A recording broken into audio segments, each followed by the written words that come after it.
아니, 독일이 세계 1위인 줄 알았는데 말이야. 전혀 아니었어. 내가 알던 독일은 정말 말도 안 돼. 한국은 알고 보니 독일보다 훨씬 선진국이었어. 최근 방송에서 외국인들이 놀라는 모습을 본 적이 있습니다. 바로 치과 때문인데요. 외국에서는 고난도 수술로 일컬어지는 임플란트나 사랑니 발치를 조그만 동네 치과에서도 어렵지 않게 받을 수 있기 때문입니다. 오늘 소개해드릴 사연은 한국에서 사랑니를 뽑지 않았다가 100만 원을 날릴 위기에 처했다는 독일 여성의 경험담입니다. 그녀는 한국보다 못한 독일 치과의 수준을 보고 충격을 받았다고 하는데요. 과연 그녀에게는 무슨 일이 있었던 걸까요? 독일 여성의 사연입니다. 감동의 모든 것 애청자 여러분. 영상 시작 전 좋아요와 불우이웃을 위해 끝까지 시청 부탁드립니다. 안녕하세요. 독일인이지만 현재 한국에서 대학 생활을 하고 있는 20살 추베르예요. 요즘 독일 내에서도 한국에 대한 관심이 날로 높아지고 있어요. 한국 음악이나 드라마가 화제가 되면서 저 역시도 한국 문화가 궁금해졌습니다. 예전과 다르게 세상은 빠른 속도로 변화하고 한국이 독일보다 인터넷이 발달되어 한국에서만 누릴 수 있는 편의성이 한국 영화나 드라마에 잘 나타나고 있었어요. 자연스럽게 한국 생활을 꿈꾸게 되었고 대학교 진학을 앞두고 새로운 도전이 하고 싶었습니다. 독일이 아닌 한국에서 대학을 다니며 다양한 문화를 경험하고 독일에서 접할 수 없는 편의시설도 누리고 싶었어요. 그래서 부모님을 설득해 한국 대학에 진학하게 되었죠. 한국에 처음 와 놀란 건 한국 영화나 드라마에서 보던 건 일부에 불과했다는 점입니다. 물론 몇 시간에 한국의 모든 걸 담아내긴 어렵겠죠.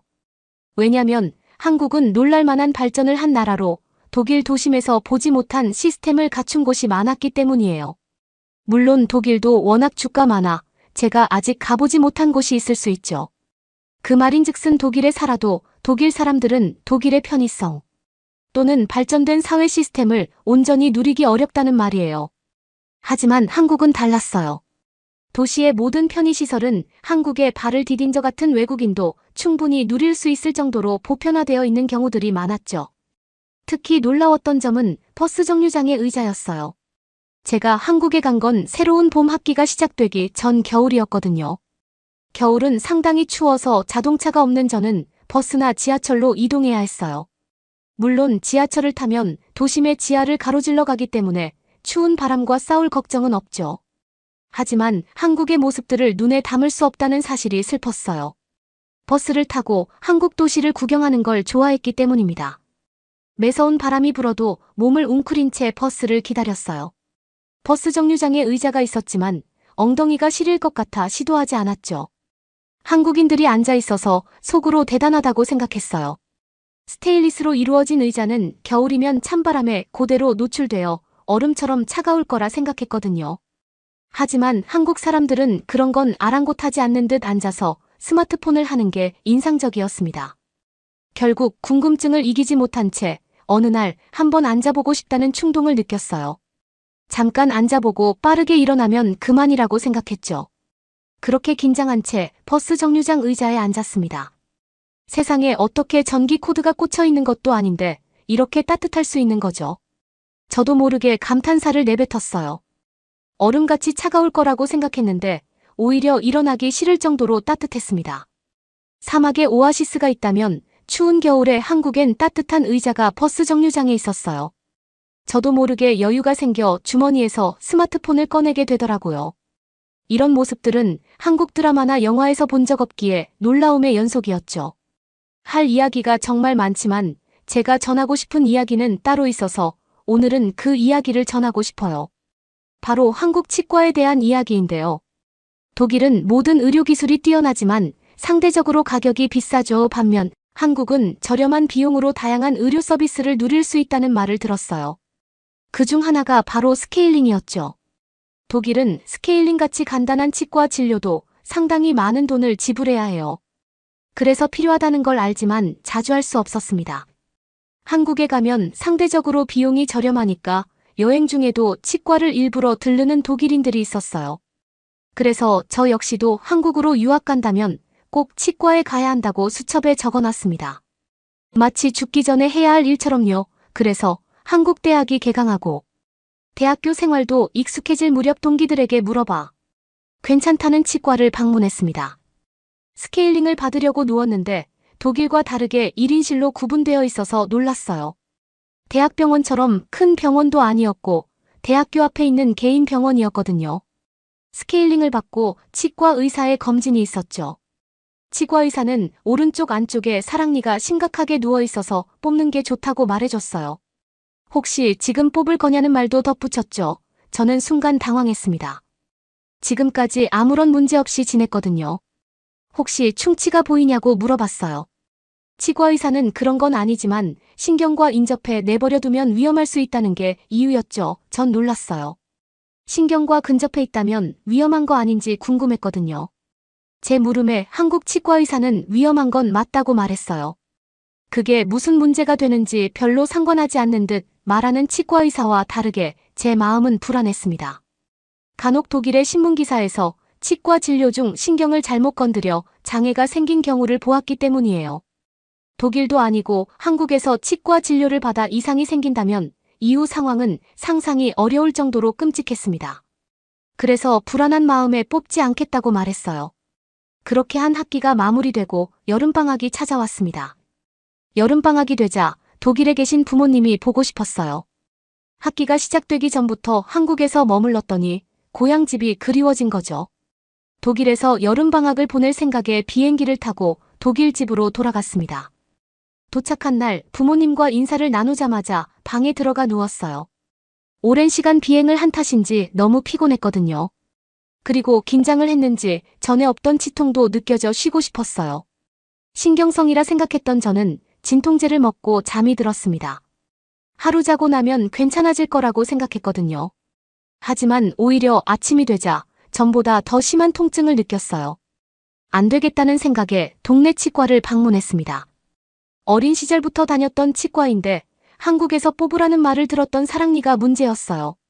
크기가 커지면서 신경을 눌러 통증이 심해졌고 뽑지 않는 이상 통증은 계속될 거라는 아찔한 소리를 들었습니다.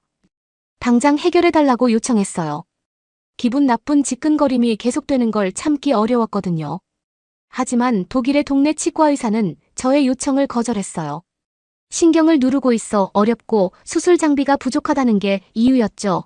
대학병원으로 가라고 소견서를 써준다고 했지만 상황상 그건 어려울 것 같았어요. 진료를 예약하고 검진을 또 받아야 하는데 뽑는 데까지 걸리는 시간이 한 달 이상은 걸릴 테니까요. 그래서 다른 동네 치과로 갔습니다. 한국에선 동네 치과에서 발치가 가능했기에 독일도 발치가 가능한 동네 치과가 있을 거라고 생각했거든요. 의료기술이 뛰어난 독일인데 못할 이유가 없다고 생각했죠. 그래서 몇 군데를 더 갔는데 그때마다 번번이 거절당했습니다. 이유는 동일했어요. 신경을 누르고 있어서 큰 수술이 필요한데 장비 부족과 마취과 의사가 별도로 없어 위험하다는 거였죠. 저의 소식을 들은 한 친구가 자신이 사랑니를 뽑았던 치과를 추천해줬어요. 제가 사는 동네에서 조금 멀었지만 당일 진료가 가능하다면 못할 것도 없다는 생각에 바로 갔습니다. 그리고 그렇게 듣고 싶었던 수술이 가능하다는 말을 들었죠. 안도의 한숨을 쉬는 것도 잠시 전 가격을 듣자마자 뽑지 않고 치과를 나올 수밖에 없었습니다. 무려 100만 원의 돈이 필요했거든요. 비행기를 타고 한국을 오가도 100만 원의 돈이 들지 않아요. 하지만 독일에서 사랑니를 뽑으려면 그만큼의 돈은 있어야 했죠.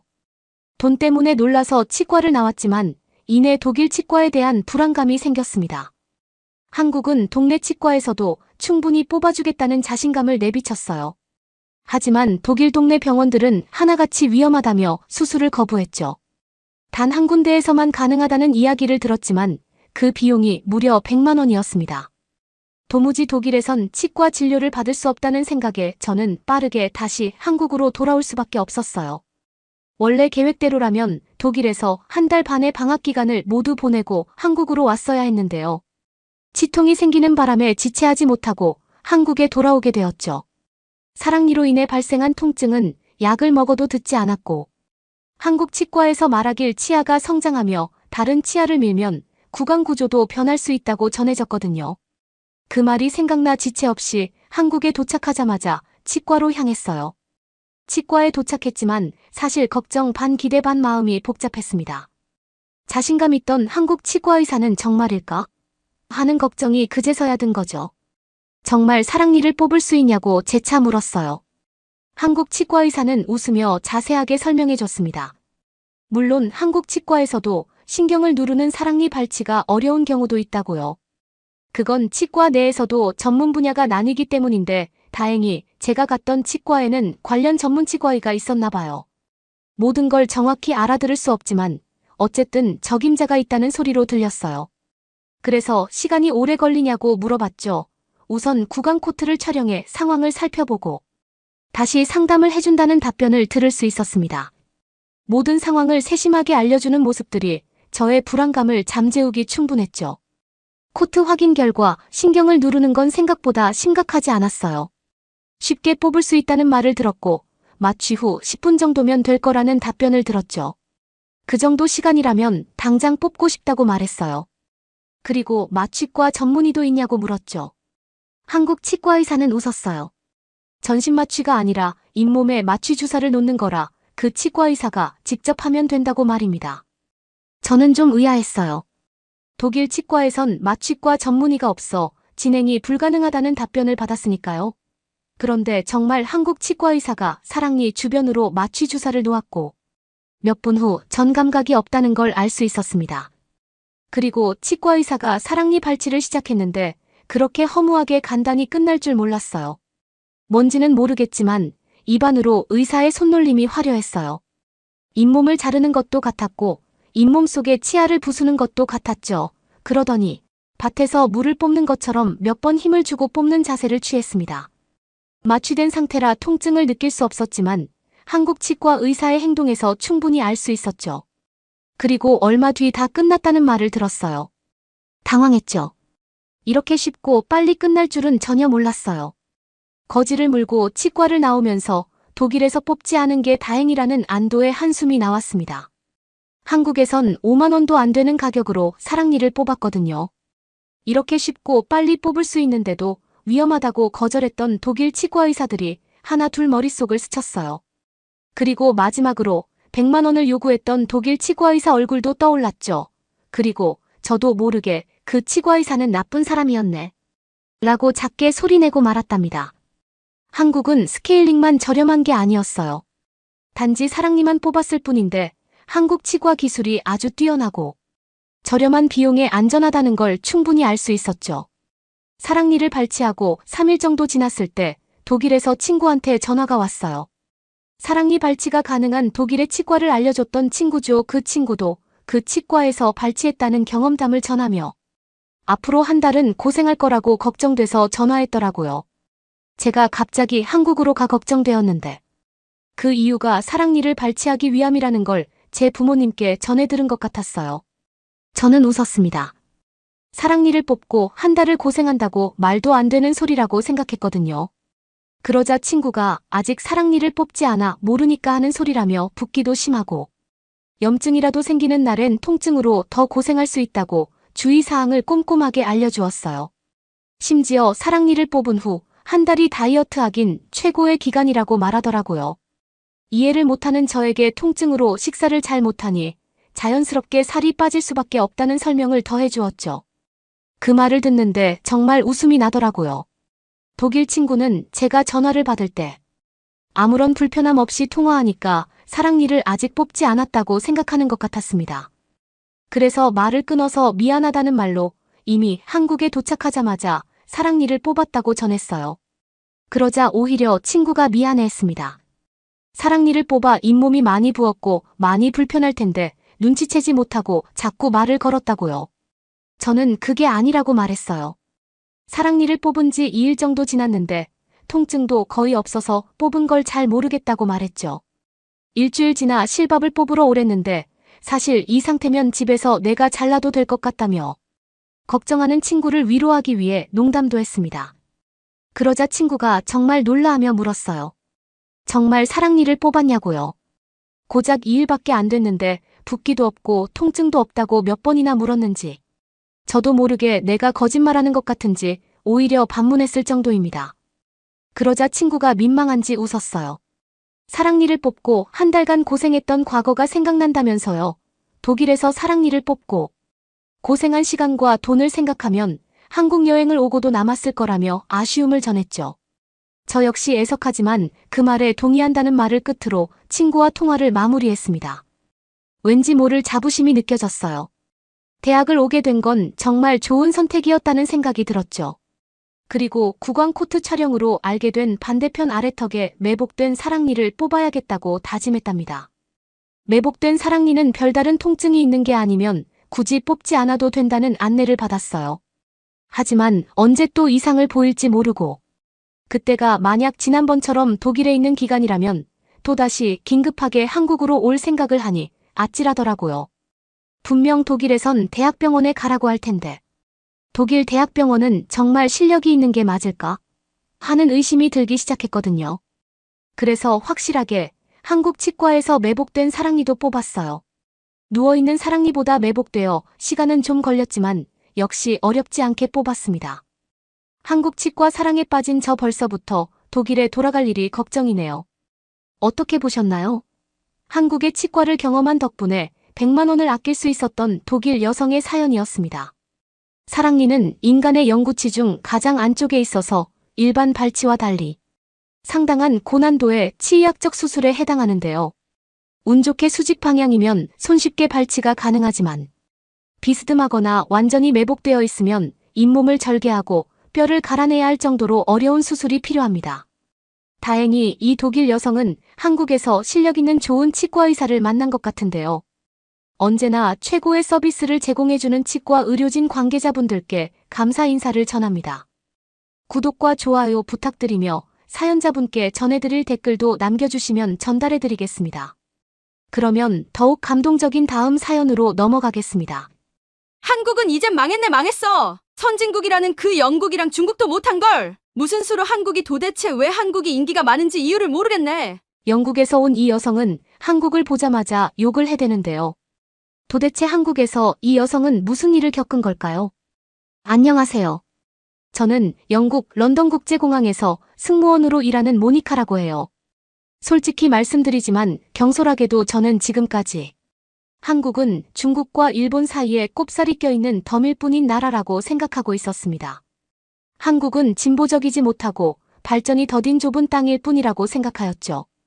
폭설이 내리는 어느 날에 한국을 보기 전까지는 적어도 그랬습니다. 제가 일하고 있는 런던 공항이 위치해 있는 런던에서는 눈이 내리는 게 별 대수가 아니에요.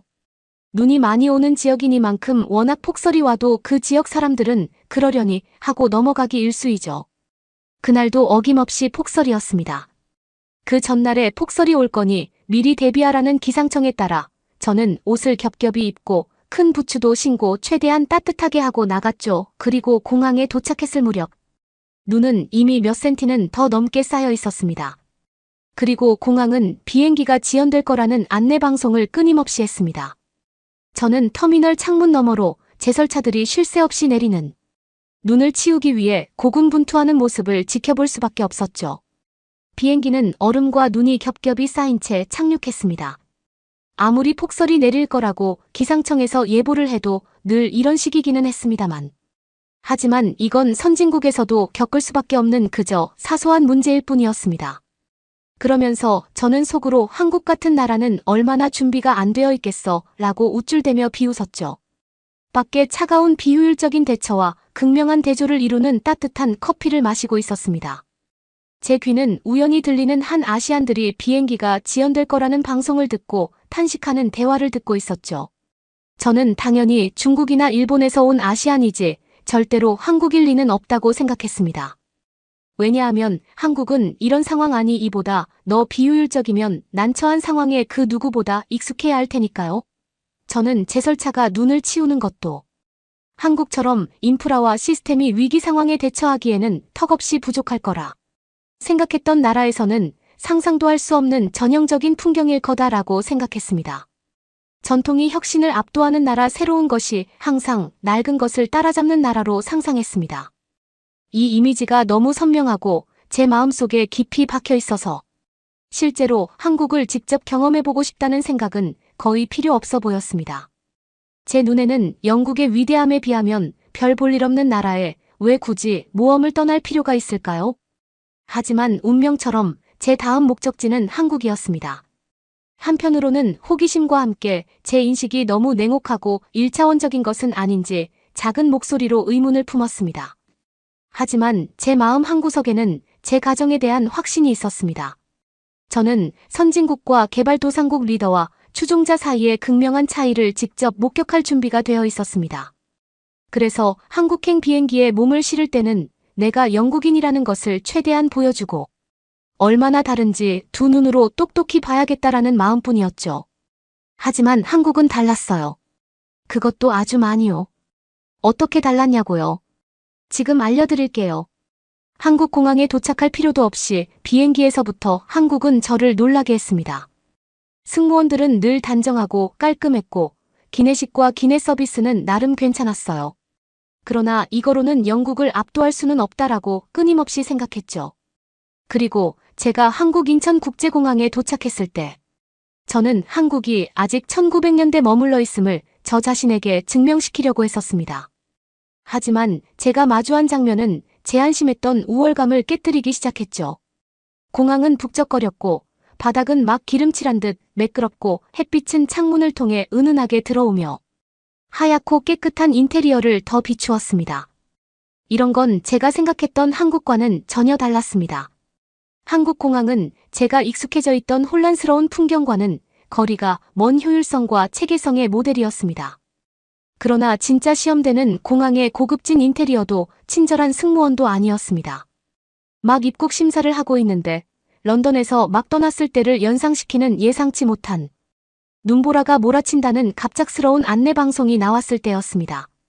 저는 런던에서처럼 지연과 혼란을 예상하며 몇 시간 동안이나 더 기다려야 할 한국인들이 안쓰럽다는 생각이 들었습니다. 하지만 런던과는 다르게 대응은 너무나도 신속하지만 효과적이었습니다. 마치 신호라도 하듯 제설차가 나타나 놀라운 속도로 활주로를 정리했습니다.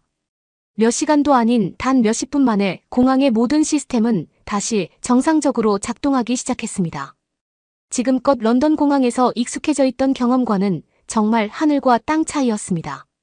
순간 과연 영국이었다면 어땠을까? 라는 의문을 품기도 했었습니다. 공항에서 방송을 할 때도 직원들은 한국어만이 아닌 영어, 일본어, 중국어 등 각종 언어로 능수능란하게 방송하였습니다.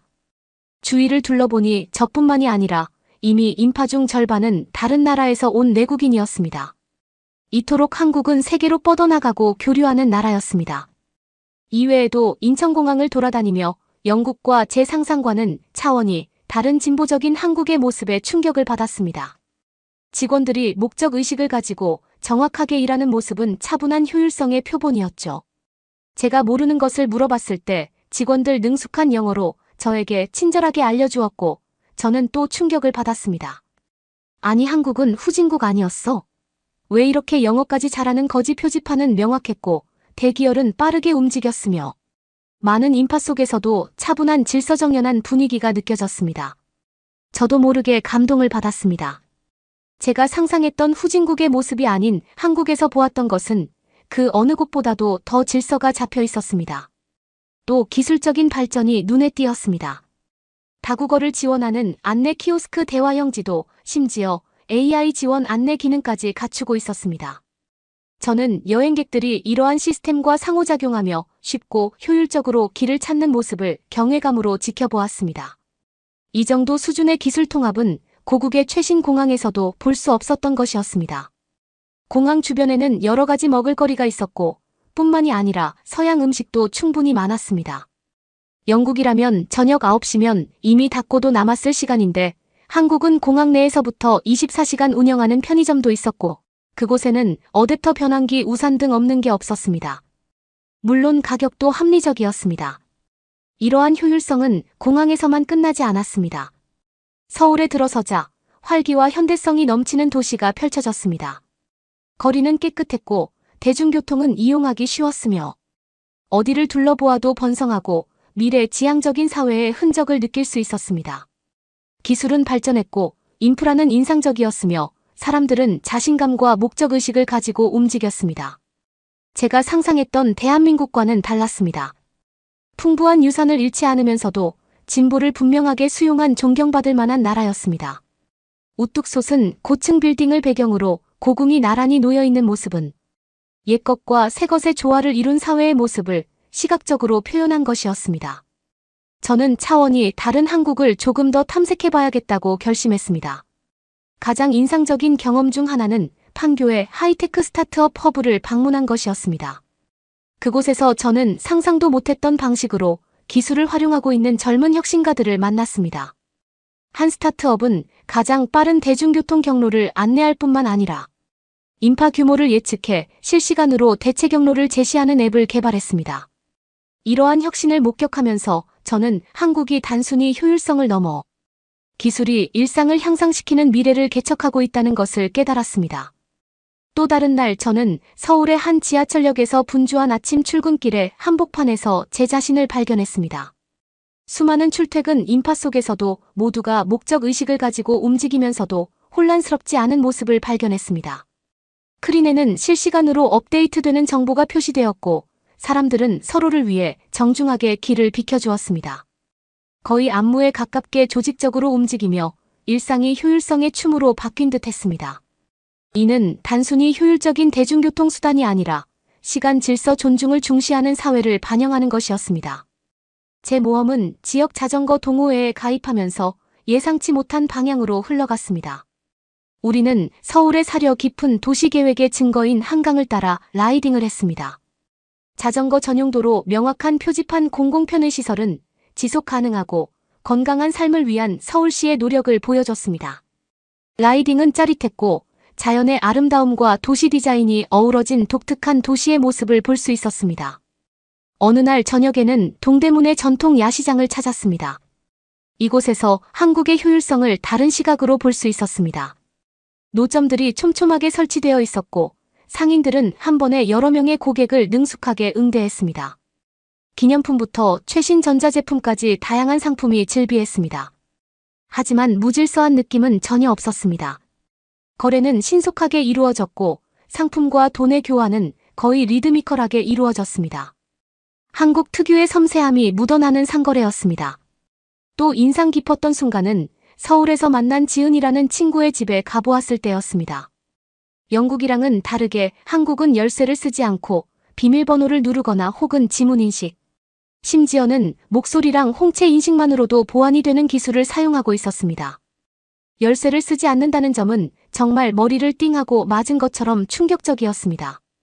이걸 보니 영국이 1900년대에 머물러 있는 듯한 느낌을 받았죠. 또 안에서도 현관문 외부를 볼 수 있도록 설계된 인터폰도 있었습니다. 아무튼 신발을 벗고 들어가 보니 바닥은 온돌로 인해 따끈따끈했고 부엌은 깔끔한 인덕션을 이용했으며 냉장고는 폰처럼 사용할 수 있었고 TV는 한국의 세계적인 브랜드인 삼성으로 폰에서 TV로 미러링하는 것조차 쉬웠습니다. 애플과 비교해보니 이것은 너무나도 확연했습니다. 애플은 미러링이 애플 폰밖에 되지 않고 삼성이나 다른 타 기업의 폰은 인정해주지 않습니다. 삼성은 애플이었던 제 폰도 손쉽게 미러링할 수 있었다는 점입니다. 이 모든 에피소드를 통해 한국의 효율적인 사회에 대한 감탄이 더욱 깊어졌습니다. 하이테크 혁신의 허브에서 일상의 리듬감 있는 흐름, 지속 가능한 도시 계획 전통시장의 활기찬 에너지에 이르기까지 한국은 효율성을 중시할 뿐만 아니라 삶의 모든 측면에서 효율성을 기념하는 나라였던 것입니다. K-팝의 글로벌 영향력을 탐구하던 중 서울에 있는 방탄소년단 팝업 스토어를 방문하게 되었습니다. 전 세계에서 온 팬들이 자신의 우상을 축하하기 위해 모여든 그 열기는 뜨거웠습니다. 그 중에서는 한국인도 많았지만 무엇보다 외국인들도 K-팝에 열광을 하고 있었습니다. 하지만 북적이는 인파를 헤쳐나가다 보니 제 자신이 압도당하는 것을 느꼈습니다. 너무 서두르다가 수많은 팬들 사이에서 지갑을 잃어버렸죠. 당황한 순간이었고 새롭고 낯선 환경에서 직면하는 어려움을 극명하게 상기시켜 주었습니다. 다행히 현지 팬들이 매장 직원과 소통할 수 있도록 도와주었고 덕분에 지갑을 찾을 수 있었습니다. 이 사건은 괴로웠지만 한국 사람들의 친절함과 도움의 손길을 느낄 수 있었습니다. e스포츠 분야에서는 페이커와 같은 유명 선수들이 출전하는 게임 토너먼트를 방문했습니다. 분위기는 뜨거웠고 관중들의 열기는 뜨거웠습니다. 하지만 게임 문화에 대한 지식이 부족했던 저는 처음에는 낯선 느낌을 받았습니다. 이방인처럼 느껴질 정도로 게임의 복잡성을 이해하는데 어려움을 겪었습니다. 하지만 주변의 열성적인 팬들과 교류하면서 그들의 열정과 설명에 매료되었고, 혼란스러움은 한국 문화의 이러한 측면에 대한 동경으로 바뀌었습니다. 한국에서의 영화 경험도 기억에 남습니다. 기생충을 보았는데 사실 이는 런던에서부터 이미 알고 있었던 영화이기도 합니다. 영국 역대 흥행 1위를 차지했었고, 백인이 다수인 영국 영화예술과학 아카데미 회원들조차 한국의 기생충 영화를 최고로 꼽았기 때문입니다. 봉준호 감독의 기생충은 영국 영화 매체가 선정한 최고 영화 탑100 안에도 들 정도였으니까요. 그야말로 기생충은 스릴 넘치고도 멋진 영화였습니다. 빈부격차를 적나라하고 과감하게 보여주는 그 표현의 방식은 남달랐어요. 영동에서 한국의 뷰티와 패션 현장을 탐험하는 것은 눈을 뜨게 하는 일이었습니다. 저는 다양한 혁신적인 스킨케어 제품에 매료되었습니다. 예전에 멋모르고 중국산 스킨케어를 구매했을 때 성분을 확인하지 않았어서 온 얼굴이 화하게 일어나고 간지럽고 붉은 자국이 한동안 남아있어서 고생했던 적이 있습니다. 다시 이럴까봐 두려웠지만 막상 매장에 들어가니 직원분들은 능숙한 영어로 저희 피부 타입부터 어떤 제품을 써야 하는지 등등 세세하게 알려주었습니다. 판교의 테크 디스트릭트를 방문한 것은 마치 미래 속으로 들어온 것 같았습니다. 전시된 최첨단 기술은 놀라웠습니다. 하지만 기술 데모 중 실수로 시제품을 잘못 다뤄 작은 오작동을 일으켰습니다. 당황한 저는 부정적인 반응에 대비했지만 개발자들은 이 사고를 이해해주고 디자인 개선을 위한 피드백으로 활용했습니다. 이 상황을 통해 혁신에 대한 한국의 미래지향적이고 탄력적인 접근 방식을 확인할 수 있었습니다. 저희 탐험은 한국 전통 문화의 중심지인 전주 한옥마을로 이어졌습니다. 고풍스러운 거리를 거닐며 전통 한옥의 아름다움에 감탄했습니다. 하지만 호기심 때문에 공공전시관으로 착각하고 개인주택에 무단 침입해 곤란한 상황에 처했습니다. 그곳에 사시던 할아버지는 처음에는 놀랐지만 친절하게 집과 한국의 역사를 설명해 주었습니다. 마치 가이드처럼 그분은 따뜻한 마음으로 한국의 전통차도 내려주셨고 소나무라고 하는 전통식물도 보여주셨습니다. 그야말로 소나무 향은 제 머리를 맑게 해줬습니다. 또한 부산 영화제 활기를 직접 눈으로 확인할 수 있는 기회도 가졌습니다. 이 행사는 한국의 영화적 역량을 보여주는 눈부신 행사였지만 동시에 도전 과제를 안겨주기도 했습니다. 영화제 입장권을 잃어버려 잠시 당황한 적이 있었죠. 새로운 한국인 친구의 도움으로 상황을 헤쳐나갔고 그 과정에서 한국 문화에서 공동체와 지원의 중요성을 배웠습니다. 저희 여정은 서울에서 열린 글로벌 기술 컨퍼런스에 참석하여 혁신에 있어 한국의 선도적인 역할을 보여주면서 절정에 달했습니다. 그곳에서 저는 첨단 기술에 감탄했지만 복잡한 정보에 압도당하기도 했습니다. 제가 혼란스러워하는 모습을 본 한 한국 학생이 제게 가이드를 자청하며 혁신을 쉬운 용어로 설명해 주었습니다. 이 만남은 한국의 우수한 교육 수준과 지식을 공유하고자 하는 한국인의 의지에 대한 깊은 교훈을 얻었습니다. 여행의 마지막 일정은 비무장지대 방문이었습니다. 휴전선에 서서 저는 한국의 역사와 현재 진행 중인 도전의 무게를 느꼈습니다.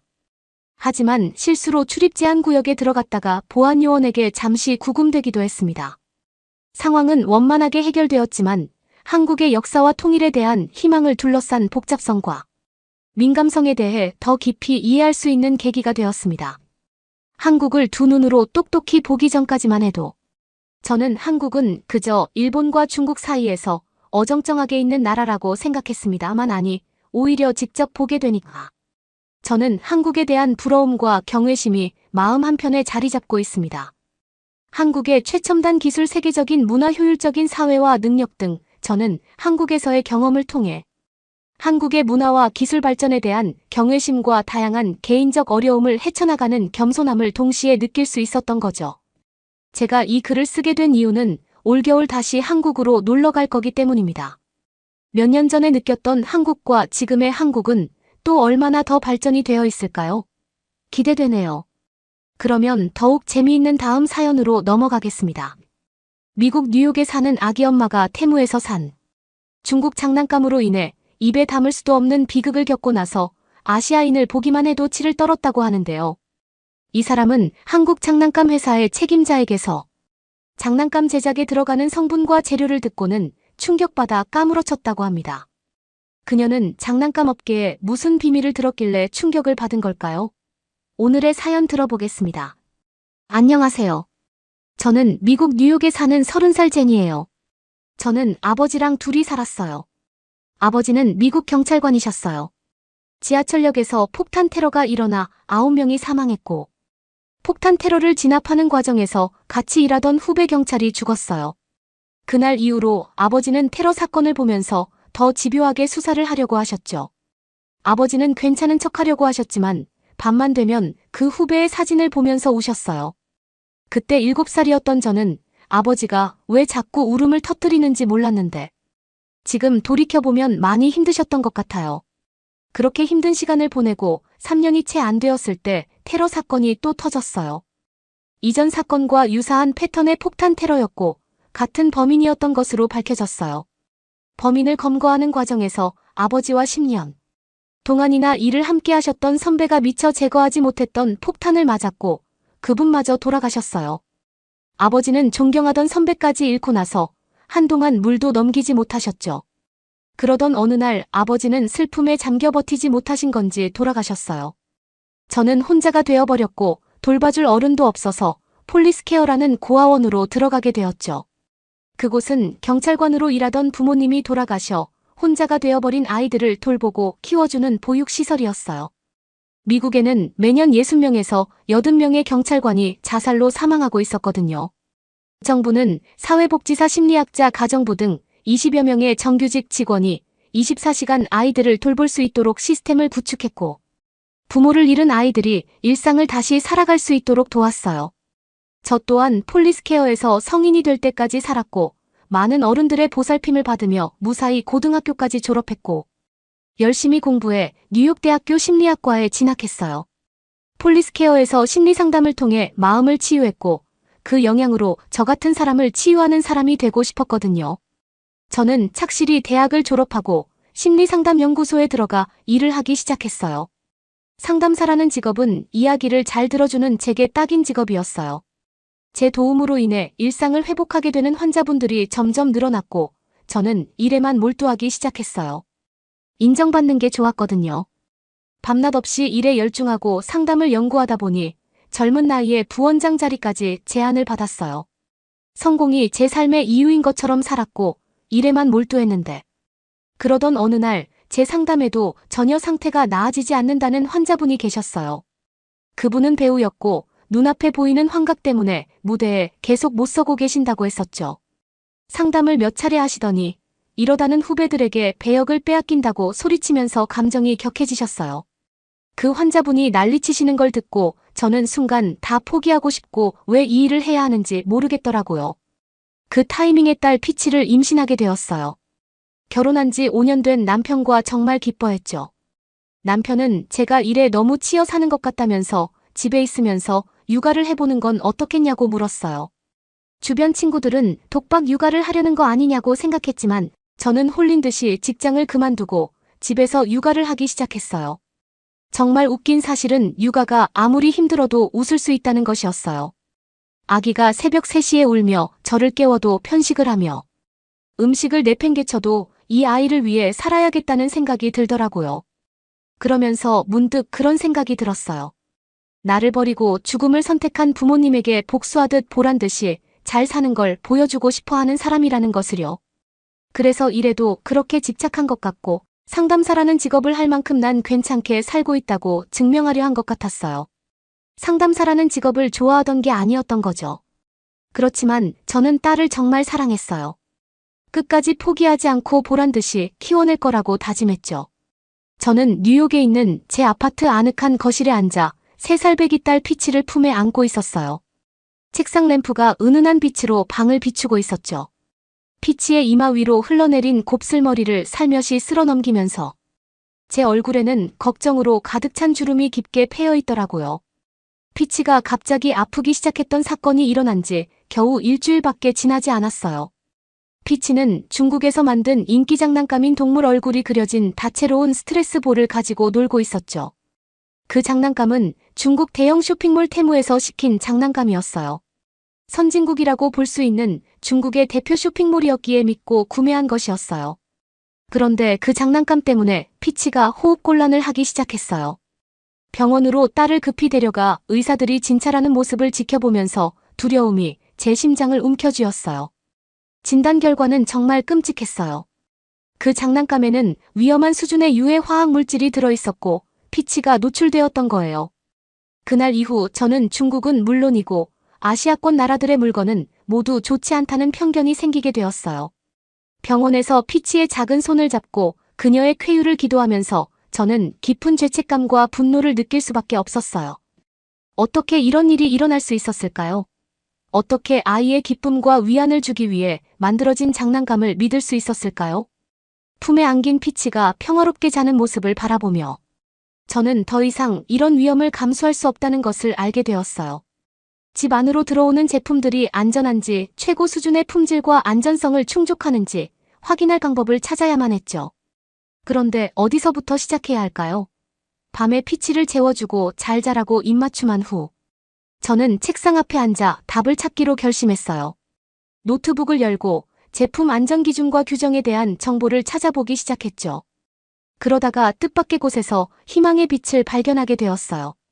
바로 한국이었죠. 같은 걱정을 하던 부모들의 글을 읽으면서 자신들이 아이들을 위해 구매하는 제품의 안전성을 직접 조사한 내용들을 알게 되었어요. 정말 놀라운 사실들이 밝혀졌죠. 규제가 느슨하고 집행이 제대로 이루어지지 않는 중국과 달리 한국은 엄격한 제품 안전 기준과 철저한 테스트 절차로 유명했어요. 정부는 한국 품질인증 KC마크를 만들었는데 이는 최고 수준의 품질과 안전성을 충족하는 제품에만 부여되더라고요. 장난감부터 가전제품까지 KC마크는 한국 소비자들에게 신뢰와 믿음의 상징이 되었죠. 그러다가 한국 장난감 회사에서 소비자와 안전성 테스트를 하고 피드백을 해주는 프로그램 참여자를 모집한다는 공고가 있었는데 그 모집 공고를 보다 홀린 듯 지원했던 게 합격했다는 메일이 왔어요. 저는 놀랐죠. 한국에 가게 된 거예요. 책상 위 액자 속 사진을 힐끗 바라봤어요. 공원에서 함께 웃고 있는 저와 피치의 모습이 담겨 있었죠. 그 순간 저는 해야 할 일을 깨달았어요. 직접 한국에 가서 이 시스템이 어떻게 작동하는지 보고 안심할 수 있는 제품을 찾고 싶어졌어요. 한국 여행을 가는 건 덤이었고요. 분비는 인천공항을 나서자마자 서울의 상쾌한 공기가 절 맞이했어요. 낯선 냄새들이 섞여 있었고 멀리서는 활기찬 도시의 웅성거림이 들려왔죠. 깊게 숨을 들이쉬며 긴장된 속을 진정시키려 했어요. 선입견 외에는 이 나라에 대해 아는 게 거의 없는 상태로 지구 반대편에 홀로 서 있었거든요.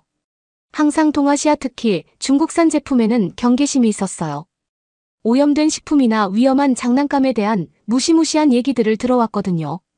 근데 피치랑 그 유해 장난감 사건 이후로 충격을 좀 받았어요. 더는 그냥 외국 제품을 피할 순 없겠더라고요. 다른 나라들이 어떻게 제품 안전 문제에 접근하는지 이해할 필요가 있었죠. 엄격한 규제와 품질에 대한 의지로 유명한 한국이 출발점으로 제격이었어요. 택시 승강장으로 가는 동안 공항의 깔끔함과 효율성에 감탄이 절로 나왔어요. 안내판도 외국인인 제가 보기에 명확하고 이해하기 쉬웠고 마주친 직원들도 다 친절한 미소로 영어를 구사하시더라고요. 제가 예상했던 정신없고 압도적인 경험과는 거리가 멀었죠. 호텔까지의 택시 승차도 놀라웠어요. 친절한 눈빛에 부드러운 목소리에 연로한 기사 아저씨께서 저를 영어로 반겨주시고 재빨리 제 짐을 깨끗한 택시에 실어주셨거든요. 복잡한 도로로 차가 접어들자 절로 창밖을 넉놓고 바라보게 됐어요. 도로는 잘 관리되어 있고 깔끔하게 표시되어 있었어요. 제가 아시아 도시들과 늘 연관지어 생각했던 정신없고 불규칙한 운전은 찾아볼 수가 없었죠.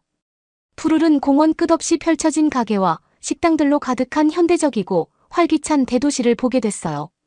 거리는 깨끗하고 질서정연했고 보행자들은 횡단보도에서 인내심 있게 기다리고 운전자들은 신호를 준수하고 있었죠. 거의 초현실적이었어요. 미래지향적 유토피아에 들어선 것 같은 느낌이랄까요? 도심으로 가까워질수록 서울만의 작은 특징들이 눈에 띄기 시작했어요. 높다란 아파트 건물들 사이에 자리 잡은 전통 한옥들 군침 도는 냄새를 풍기는 화려한 길거리 음식 가판대들. 그리고 말끔한 교복을 입고 손을 잡고 걸으며 깔깔 웃고 수다 떠는 아이들. 무리까지 동서양 새 것과 낡은 것이 매력적으로 어우러진 모습이었죠. 어느새 우리는 절제된 디자인의 현대적 건물인 제 호텔에 도착했어요. 기사 아저씨는 짐 내리는 걸 거들어 주시고 따뜻한 미소와 약간의 목례로 작별 인사를 건네셨죠. 처음에 회의적 시선이 좀 미안해지더라고요. 만약 한국 사람들이 다 그분처럼 친절하고 정이 넘친다면 제가 너무 성급하게 판단한 건 아닐까 싶었거든요. 호텔 로비는 외관만큼이나 인상적이었어요.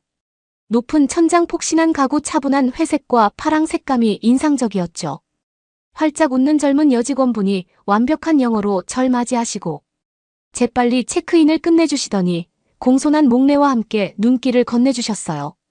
제 층으로 올라가는 엘리베이터를 타는 내내 이번 여행이 정말 시야를 확 트이게 줄 경험이 될 거라는 느낌을 지울 수가 없었어요.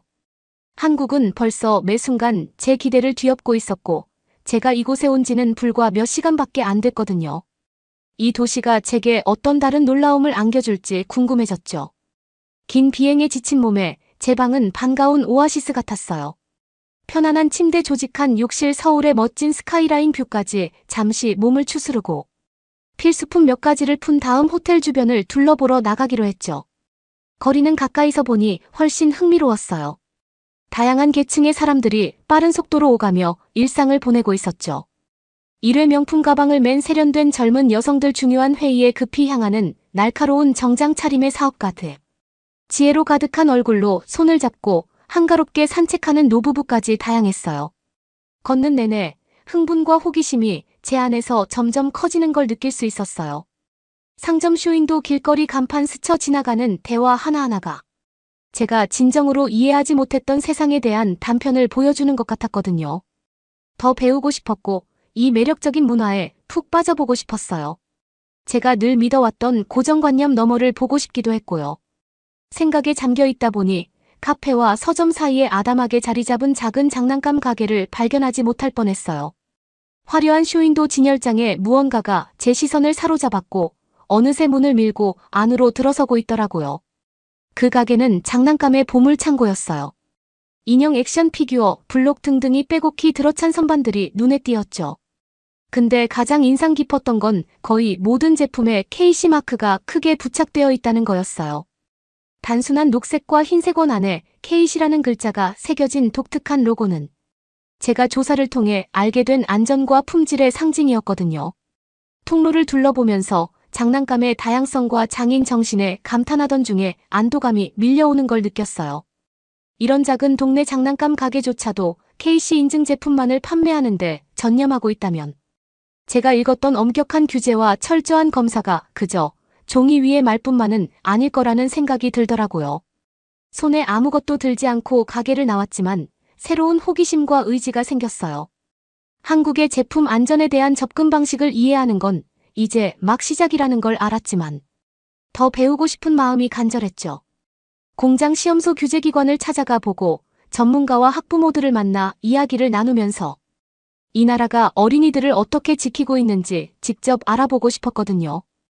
호텔로 돌아오는 길에 불안과 의심의 그늘 사이로 희망의 불씨가 반짝이는 걸 느낄 수 있었어요. 어쩌면 정말로 어쩌면 제가 한국에 대해 오해하고 있었을지도 모른다는 생각이 스쳤죠.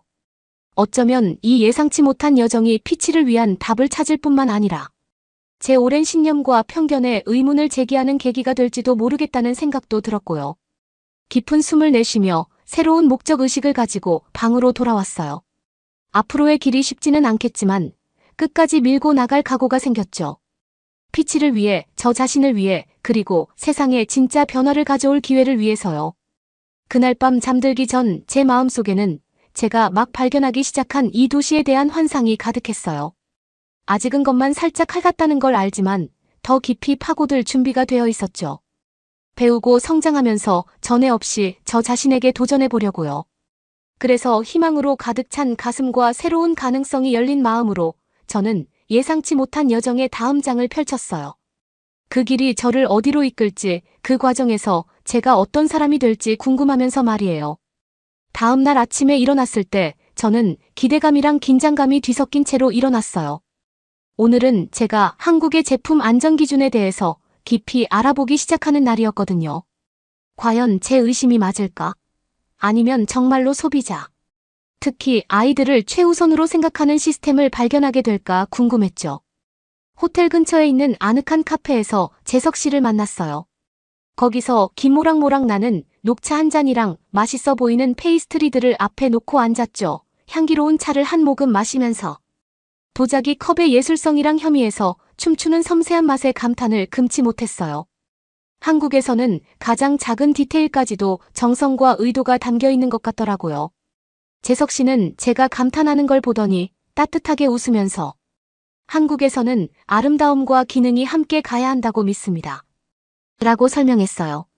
차 한 잔이든 아이 장난감이든 우리는 안전하고 실용적일 뿐만 아니라 보기에도 좋고 사용하기에도 즐거운 제품을 만들기 위해 노력하죠. 이 철학은 저한테 깊이 와닿았어요. 엄마로서 저는 항상 피치를 안전하게 지켜줄 뿐만 아니라 즐거움도 주고 창의력도 키워줄 수 있는 장난감이랑 제품을 찾아왔거든요. 재석 씨가 이런 생각을 그렇게 멋지게 표현하는 걸 듣고 한국의 디자인과 제조 방식을 새롭게 느끼게 됐죠. 우리가 대화를 이어가면서 재석 씨는 KC마크에 대해 더 자세히 설명해 줬어요. KC마크는 저의 한국에 대한 관심을 처음 불러일으켰던 종합적인 제품 안전 시스템이에요. 그는 KC마크가 어린이용 제품에 대한 의무인증 제도라고 했어요. 품질 안전성 성능에 있어서 엄격한 기준을 충족시키는지 확인하는 거죠. 인증 과정이 아주 까다로워요. 재석 씨가 강조하면서 시험과 검사의 다양한 단계를 보여주는 상세한 안내 책자랑 도표를 보여줬어요. 제품들은 화학 분석 내구성 평가 모의 사용 시나리오 같은 여러 시험을 통과해야만 해요. 그래야 KC 인증을 받고 매장에서 판매될 수 있죠. 저는 열심히 듣고 메모도 하면서 재석 씨가 인증 과정에 대해 구체적으로 설명할 때마다 질문도 했어요. 그가 이 주제에 열정적인 게 분명했고 그 열정은 전염성이 있었어요. 한국 제품의 안전성을 보장하기 위해 기울이는 세심한 노력에 점점 더 흥미를 느끼게 됐죠. 그런데 재석 씨 설명에 감사했지만 이 과정을 제대로 이해하고 믿으려면 직접 보는 게 필요하다는 걸 알았어요. 재석 씨는 제 마음을 읽기라도 한 듯이 KC마크 제도가 실제로 어떻게 운영되는지 직접 보기 위해 장난감 공장이랑 시험 연구소 그리고 어린이 매장을 방문하자고 제안했어요. 우리가 처음 간 곳은 서울 외곽에 있는 큰 장난감 공장이었어요. 안전모랑 안전조끼를 입으면서 저는 기대감을 감출 수가 없었죠. 공장이라고 하면 늘 어둡고 더럽고 과로에 시달리는 직원들과 부족한 설비만 가득할 거라고 상상했거든요. 근데 생산 현장에 들어서자마자 모든 게 얼마나 깨끗하고 밝고 질서정연한지에 놀랐어요. 말끔한 유니폼을 입고 업무에 집중하는 직원들은 자기 일에 자부심을 느끼는 것 같았어요. 그들은 각 장난감을 꼼꼼하게 조립하고 검사했고 그들의 동작은 정확하고 신중했죠. 재석 씨는 이 공장이 엄격한 품질 관리 규정을 따르고 있다고 했어요. 여러 검사 지점과 무작위 검사를 통해 모든 제품이 최고 수준을 충족하도록 한다는 거예요. 플라스틱 성형에서부터 페인트 칠 포장까지 다양한 부서를 둘러보면서 사용되는 기술과 자동화 수준에 놀라지 않을 수 없었어요. 로봇팔이 빙글빙글 돌아가고 컴퓨터화된 시스템이 생산 과정의 모든 단계를 감시하고 있었거든요. 제가 늘 상상하던 낡고 위험한 공장과는 너무나 달랐죠. 그 다음엔 최첨단 시험 연구소에 갔는데 거기서는 제품의 안전성과 내구성을 확인하기 위해 혹독한 평가를 했어요. 장난감들이 떨어지고 비틀리고 물에 잠기는 걸 보면서 실제 사용 시에 마모와 손상을 그대로 재현하는구나 싶었죠. 흰 가운을 입은 화학자들은 유해 물질의 흔적이 있는지 재료를 분석했고 기술자들은 극한의 온도와 압력의 제품을 노출시켰어요. 평가의 엄격함과 세부 사항에 대한 주의력에 압도될 수밖에 없었어요. 아이 장난감처럼 단순해 보이는 물건에 이렇게 많은 노력과 자원이 투입될 거라고는 상상도 못했거든요. 하지만 재석 씨의 설명에 따르면 한국에서는 아이들의 안전이 최우선이고 그들이 사용하는 제품의 품질을 보장하는데 어떤 비용도 아끼지 않는데요. 마지막으로 간 곳은 서울 한복판에 있는 유명한 어린이 매장이었어요. 진열된 장난감이랑 게임 교육용품들을 보면서 그 다양성에 감탄했죠. 각 제품마다 KC 마크가 붙어 있었는데 제가 인식하고 감사하게 된 안전과 신뢰의 상징이었어요. 제가 아름답게 만들어진 나무 퍼즐을 집어들자 매장 직원이 다가와서 따뜻하게 웃었어요. 그녀는 이 매장에서 KC 인증을 받은 제품만 엄선해서 판매한다고 설명했죠. 단순한 사업적 결정 이상으로 그들이 섬기는 아이들과 가족들의 행복을 위한 헌신이라는 게 분명했어요. 하루 종일 한국의 제품 안전에 대한 접근 방식을 보면서 점점 더 존경심과 감사함이 느껴졌어요. 제가 목격한 그 세심한 관심과 전문성 헌신은 정말 놀라웠고, 미국에서 익숙했던 좀 더 느슨하고 엉성한 기준과 비교하지 않을 수 없었죠. 차 한 잔을 더 마시면서 정리하려고 카페로 돌아왔을 때 재석 씨는 제 시각의 변화를 느낄 수 있었나 봐요. 받아들이기엔 너무 방대한 내용이죠. 그가 자부심과 열정으로 빛나는 눈으로 말했어요. 하지만 이건 우리 문화의 안전의 가치가 얼마나 깊숙이 자리 잡고 있는지를 살짝 엿볼 수 있는 기회일 뿐이에요. 단순히 규정이나 검사에 관한 게 아니라 다음 세대를 보호하고 육성할 책임감에 관한 근본적인 믿음인 거죠. 그의 말은 제 마음속 깊은 곳을 울렸어요. 엄마로서 아이의 건강과 행복보다 더 중요한 건 없다는 걸 알고 있었죠. 근데 그 소중한 선물을 지키는데 사회 전체가 어떤 역할을 할 수 있는지 제대로 인식하지 못했던 거예요. 오늘의 경험을 되새기면서 새로운 희망과 영감을 느꼈어요. 한국은 아이들이 한 나라 전체의 공동 노력으로 보호받으며 자랄 수 있는 세상을 만드는 게 가능하다는 걸 보여줬죠. 피치뿐만 아니라 안전하고 보살핌받을 권리가 있는 모든 아이들을 위해 제가 동참하고 싶은 비전이었어요. 여정이 아직 멀었다는 걸 알고 있어요. 물어볼 질문도 배울 교훈도 많이 남아있죠. 하지만 거기 앉아서 차를 홀짝이며 재석 씨와 이야기를 나누면서 오랜만에 느끼는 설렘과 목적의식이 생겼어요. 한국 사람들의 지혜와 친절에 제 마음을 활짝 열고 이 예상치 못한 모험을 받아들일 준비가 됐어요. 앞으로의 길이 쉽지만은 않겠지만 발견과 성장, 그리고 세상에 진정한 변화를 만들 기회로 가득할 거라는 걸 알고 있었죠. 그래서 저는 감사의 미소를 지으며 새로운 결의를 다지면서 재석 씨와 한국, 그리고 앞으로 다가올 아름답고 놀라운 여정을 위해 잔을 들었어요. 그 다음 며칠 동안 전 한국 문화의 생동감 넘치는 모습에 완전히 빠져들었어요. 재석 씨의 통찰력과 만난 사람들의 따뜻함이 저를 이끌어 주었죠. 새로운 경험, 대화, 발견의 순간마다 제가 오랫동안 갖고 있던 편견이 조금씩 사라지고 존경심이 자라기 시작했어요. 한국 사회에서 가장 인상 깊었던 건 뿌리 깊은 공동체 의식과 공동의 책임감이에요. 이는 국가가 아이들의 행복에 접근하는 방식에서 가장 두드러지게 나타났죠. 어린 시절부터 한국 아이들은 안전, 품질, 사회적 책임의 중요성을 배워요. 이런 가치관은 성장의 모든 단계에서 강화되죠. 저는 지역 초등학교를 방문해서 제품 안전의 중요성을 가르치는 수업에 참여할 기회가 있었어요. 호기심과 열정으로 눈을 반짝이는 아이들은 선생님이 KC 마크의 의미와 아이들이 정보에 입각한 소비자로서 할 수 있는 역할에 대해 설명하는 걸 집중해서 들었죠.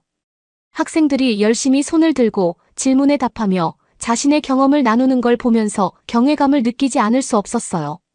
5살이나 6살밖에 안 된 아이들이 이미 비판적 사고 능력과 소비자 인식을 배우고 있었는데 이는 미국에서는 많은 어른들도 아직 이해하지 못하는 거였거든요. 선생님은 상냥한 얼굴에서 부드러운 태도로 학생들이 질문하고 우려를 표명하도록 격려했어요. 아이들의 의견이 중요하고 주변 세상에서 변화를 만들 힘이 있다고 강조했죠. 그건 저에게 지속적인 영향을 준 힘과 책임감의 메시지였어요. 수업이 끝나갈 때 선생님이 따뜻한 미소로 제게 다가왔어요. 한국에서는 교육이 강하고 건강한 사회의 토대라고 믿어요. 아이들이 정보에 입각하고 적극적이며 책임감 있는 시민이 되도록 가르침으로써 우리 모두의 더 밝은 미래에 투자하는 거죠. 라고 자부심 가득한 눈빛으로 설명했어요. 그 말은 제가 여정을 계속하면서 지역센터를 방문하고 동네 모임에 참석하고 다양한 삶의 모습을 가진 가족들과 교류하는 동안 계속 제 머릿속에 남아 있었어요. 어디를 가든 한국 사회 구석구석에 스며든 단합과 공동의 목적의식에 감명받았죠. 한 지역센터에서는 부모, 교육자, 지역 공무원이 모여 아동 안전에 대한 최신 동향을 논의하는 회의에 참석할 기회가 있었어요. 참가자들이 통찰과 경험 그리고 개선을 위한 아이디어를 공유할 때 열정과 헌신이 물씬 느껴졌어요. 결함이 있는 유모차 때문에 아기 아들이 심각한 부상을 입을 뻔했다는 한 젊은 엄마의 이야기를 듣고 깊은 감동을 받았죠.